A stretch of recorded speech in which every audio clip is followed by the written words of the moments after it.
Hi, and welcome to this week's edition of Referral Exchange Networking's Business Success Fertilizer application. As we say every week, it isn't always easy to compete with companies that are bigger than you and have greater resources. However, one advantage you can have is you can be smarter than they are. No one can tell you how much you can learn or how much of an expert and an asset you can be.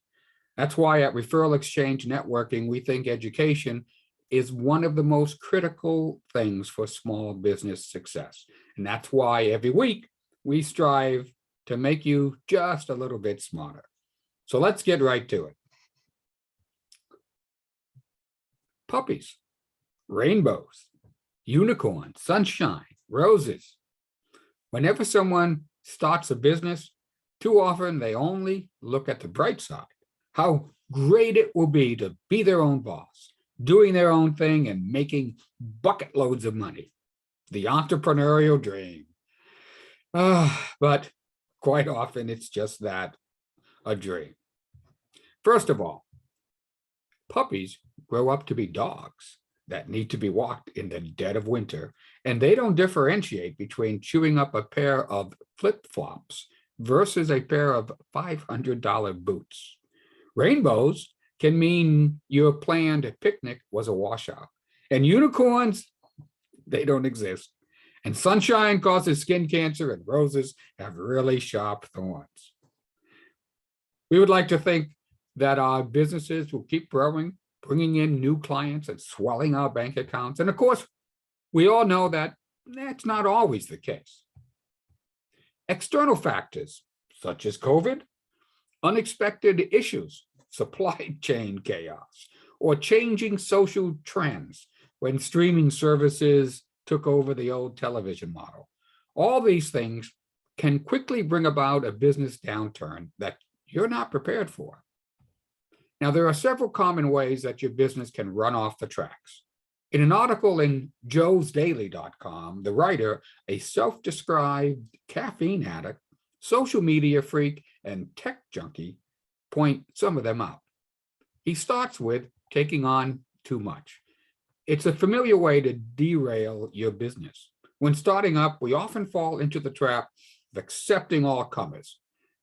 Sometimes that means trying to handle too many clients all at once. Instead of providing great customer service, everyone gets mediocre service at best. You need to know how much business you can handle and accept only the right clients. Another problem often arises when we put together a team that isn't really what we need, but it's what we can afford. In most cases, hiring uncles, cousins, spouses, or the guy that your friend recommended because they work cheap and need a job doesn't build a successful team. Studies show that inserting the wrong person into a good team will make it a bad team almost overnight. As the old knight told Indiana Jones, choose wisely. A third way of going off track, or perhaps better put, off brand, is what I call product or service creep. When you've worked hard to establish a brand, going after a shiny new product or service that doesn't fit with your brand will confuse your customers and make them wonder what you're all about. Stick to the vision you've set for your company. There are many more examples of missteps that can derail our businesses, but I want to finish with one that the author didn't mention, but I think is just as critical: pride. Now, yes, we all want to do something we're proud of, something that others will admire and want to emulate. In and of itself, that's fine. However, as the old adage goes, pride goeth before a fall. We all need to keep our egos in check. We need to seek out mentors and friends who will tell us how it really is, and not just what we want to hear. Hard truths will keep your business on track far better than soft lies. And of course, we need to be willing to accept the truth without taking it personally. We need to know who we are and admit who we aren't. Not acknowledging the truth because it's unpleasant or dents our pride will derail our business if we let it. As Jane Austen wrote in Pride and Prejudice, vanity and pride are different things, though the words are often used synonymously.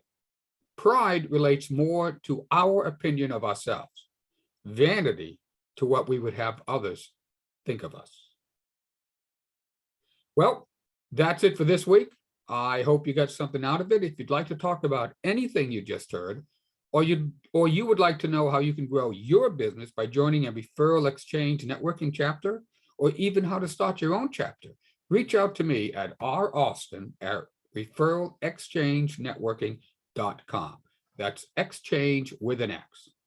And be sure to subscribe to our YouTube channel by clicking on the subscribe button in the lower right-hand corner. All right, folks, thank you very much for listening, and I'll be back next week. Thanks. Bye-bye.